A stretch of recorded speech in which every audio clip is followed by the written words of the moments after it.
बिस्मिल्लाहिर्रहमानिर्रहीम। मोहतरम नाज़रीन किराम, अल्लाह रब्बुल इज़्ज़त ने कुरान पाक में इरशाद फरमाया, कुल्लमा दखला अलैहा ज़करिया अल-मिहराब वजद इंदहा रिज़्क़ा क़ाल या मरियम अन्ना लकी हादा क़ालत हुवा मिन इंदिल्लाह।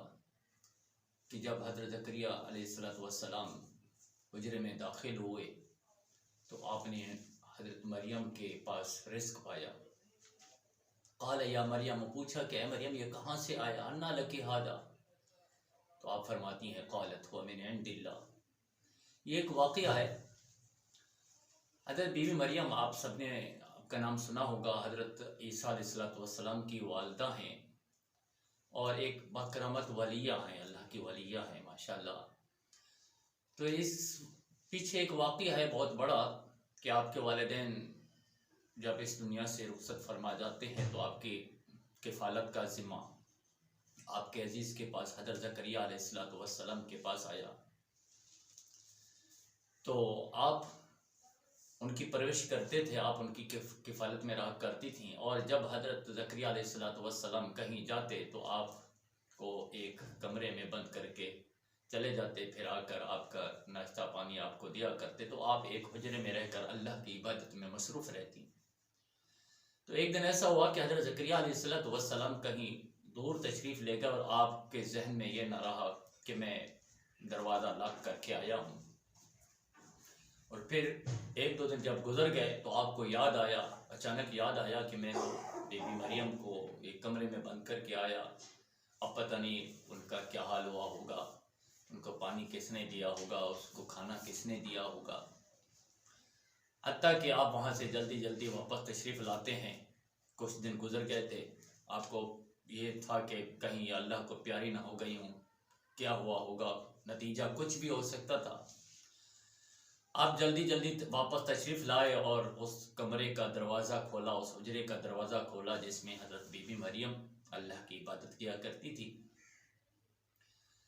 तो जैसे ही आपने दरवाज़ा खोला तो आप देखकर हैरान रह गए कि हज़रत बीबी मरियम के आगे एक किस्म किस्म के फल रखे हुए हैं, और वो भी बेमौसम के फल। जी हाँ, बेमौसम फल। वजद इंदहा रिज़्क़ा, जब हज़रत ज़करिया अलैहिस्सलातु वस्सलाम ने पूछा कि ये कहाँ से आया, क़ालत हुवा मिन इंदिल्लाह, फरमाती हैं ये अल्लाह की तरफ से आया। अल्लाह ने आपको बंद कमरे में भी रिज़्क़ अता फरमा दिया। जी हाँ, रिज़्क़ वादा अल्लाह ने फरमाया है, और जब वो रिज़्क़ पहुँचाने पे आता है तो आपको बंद कमरे में भी अल्लाह रिज़्क़ अता फरमा सकता है।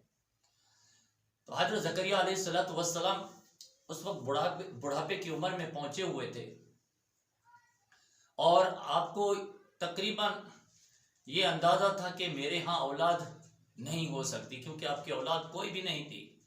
लेकिन जो ही आप हज़रत बीबी मरियम के आगे बेमौसम के फल पाए तो आपको यकीन हो गया कि जो रब बेमौसम के फल बंद कमरे में हज़रत बीबी मरियम अलैहिस्सलातु वस्सलाम को दे सकता है, पहुंचा सकता है, वो रब मुझे इस उम्र में भी औलाद अता फरमा सकता है। चुनाचे आपने उसी जगह खड़े होकर हुनालिका दआ ज़करिया रब्बा, उसी जगह पे खड़े होके अल्लाह से दुआ मांगी, या अल्लाह अज़्ज़ा वजल, या बारी ताला, अगर तो इस बंद कमरे में बेमौसम के फल अता फरमा सकता है तो मुझे बुढ़ापे में आप अल्लाह तो मुझे औलाद भी अता कर सकता है। चुनाचे आपने दुआ मांगी तो आपकी दुआ वहाँ कबूल हो गई। ज़ाहिर सी बात है, दुआएं तो पहले भी बहुत मांगी होंगी, बहुत दफ़ा मांगी होंगी, लेकिन उस वक्त तक दुआएं कबूल नहीं हुई। लेकिन आज अल्लाह ने आपकी दुआ को कबूल फरमा लिया, हुनालिका, उस जगह पर। तो अल्लाह ने आपको बेटा अता फरमाया, अल्लाह ने उसका नाम भी रख दिया, या ज़करिया इन्ना नुबश्शिरुका बिग़ुलामिन इस्मुहु यहया, ज़करिया हमने आपको बेटे की खुशखबरी हम आपको अता करते हैं और उसका नाम यहया ही है, यहया रखना। तो अल्लाह ने उसका नाम भी रख छोड़ा। अब रही बात ये कि उस जगह पर दुआ कैसे कबूल हुई, तो मालूम हुआ कि जहां अल्लाह के नेक बंदे बैठ के इबादत करें अल्लाह ताला की, तो वो जगह अल्लाह की रहमत से वो जगह जो है ना जो वो जगह जो अल्लाह के यहाँ पसंदीदा जगह शुमार होती है, वहाँ अल्लाह की रहमतों का नुज़ूल होता रहता है, वो जगह अल्लाह के यहाँ मकबूल हो जाती है और वहाँ दुआएं मुस्तजाब होती हैं। वहाँ दुआएं मांगें तो मुस्तजाब होती हैं, क्योंकि वहाँ अल्लाह के नेक बंदों ने इबादतें की हुई होती हैं। अब रहा मसला ये कि वो जगह जहाँ अल्लाह के नेक बंदे इबादत करें वो जगहें बाबरकत हो जाती हैं, तो जहाँ अल्लाह के नेक बंदे कब्रों में आराम फरमा रहे हों, तो क्या वहाँ उस कब्र शरीफ के करीब जाकर अल्लाह से दुआ मांगें तो क्या अल्लाह कबूल नहीं फरमाएगा? जी हाँ, अल्लाह वहाँ भी कबूल फरमाएगा। याद रखिए, इमाम शाफी रहमतुल्लाहि ताला अलैह फरमाते हैं, जब मुझे कोई मसला दरपेश आता, मुझे समझ में नहीं आता था, तो फिर मैं इमाम अबू हनीफा रदी अल्लाह ताला अन्हु की कब्र मुबारक पर चला जाता, वहाँ 2 रकात नफिल पढ़ता और फिर अल्लाह से दुआ मांगता। अल्लाह मुझे उस मसले की समझ अता फरमा देता, वो मेरा मसला हल हो जाता। जी, तो जहाँ अल्लाह के मुकर्रबीन कब्रों में मदफून होते हैं, तो वो जगह भी अल्लाह की रहमत से भरी हुई होती है, वहाँ भी दुआएं मकबूल होती हैं, दुआएं मुस्तजाब होती हैं।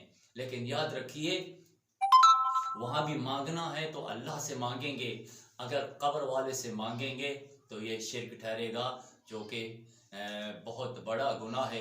अल्लाह ताला आम गुनाह तो माफ़ फरमा सकता है, अल्लाह फरमाता है शिर्क को मैं कभी भी माफ़ नहीं करूँगा। अल्लाह ताला हम सबको तमाम शिर्क से, शिर्क असगर से भी, शिर्क अकबर से भी अल्लाह महफूज फरमाए। आमीन बिजाह नबी आमीन सल्लल्लाहु अलैहि वसल्लम।